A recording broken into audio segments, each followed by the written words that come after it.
আচ্ছা, আমাদের যে প্রীতম পশু মহোৎসব পালিত হবে, তো তার প্রস্তুতির একটা অংশ আপনাদেরকে না দেখালে আপনারা ঠিক বুঝতে পারবেন না। এই যে যে কাজটা হচ্ছে মইয়ের মতো লাগছে, অ্যাকচুয়ালি মই নয়, এটা হচ্ছে বাটামের একটা স্ট্রাকচার হচ্ছে।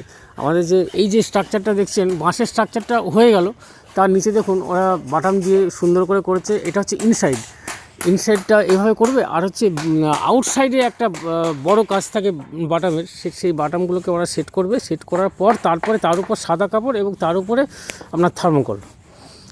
এইটা হচ্ছে আমাদের টোটাল কাজের মানে হিসাব আর কি, পরিকল্পনা। তো আমাদের এখানে আছে আমাদের সাথে কার্তিকদা বলছি, এই কাজটা যেটা শুরু করেছেন আপনারা, তো এই কাজটা বাটামের কাজ শেষ কবে হবে? বাটামের কাজ তো শেষ তো করবো বলে চেষ্টা করছি অনেক তাড়াতাড়ি, কিন্তু শীতের যা দিন রাত পরিশ্রম হচ্ছে খুব। সকালবেলা, আমি তো সকালবেলায় খুব ভোরে আসি জানেন, তো সকাল থেকেই দেখি ওনাদেরকে, এতগুলি স্টাফ আছে। তো এরা এখন বাজছে প্রায় 9টা, ওরা 10টা পর্যন্ত কাজ করে রোজ, প্রথম দিন থেকে দেখছি। নাহলে এত অল্প সময়ে, আজকে 7 দিনও হয়নি, 7 দিনের মধ্যে এই স্ট্রাকচারটা করা প্রচণ্ড কঠিন। এর উপরে 5টা যে গম্বুজ, সেটা আপনারা দূর থেকে দেখেছেন। আমরা বাইরেটা এখন যাব না, পরে একদিন বাটামের কাজ হয়ে গেলে তারপরে আমরা বাইরেটা শো করব। তো এই কাজ করে মজা পাচ্ছ তো নাকি গো? কাজ করে মজা হচ্ছে তো? কোনো কিছু বিশেষ কিছু অসুবিধা হচ্ছে নাকি?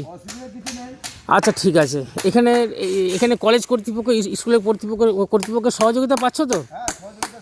সব সময় সহযোগিতা পাওয়া যাচ্ছে। কারণটা হচ্ছে কি, এখানের মানুষ যেমন ভালো, স্কুল কলেজ এদের কর্তৃপক্ষ, এদের আচার ব্যবহার সব সুন্দর। এখানে আমরা বাইরে অনেক দূরে এসে এখানে আমরা উৎসব করছি। এখানকার মানুষের সহযোগিতা ছাড়া এই কাজটা করা সম্ভব হতো না। আমাদের কোথাও কখনো বেগ পেতে হয়নি। ঠিক আছে, এখন আমরা রাখি, পরে অন্য কোনো ভালো টপিকে আসবো। জয় গুরু।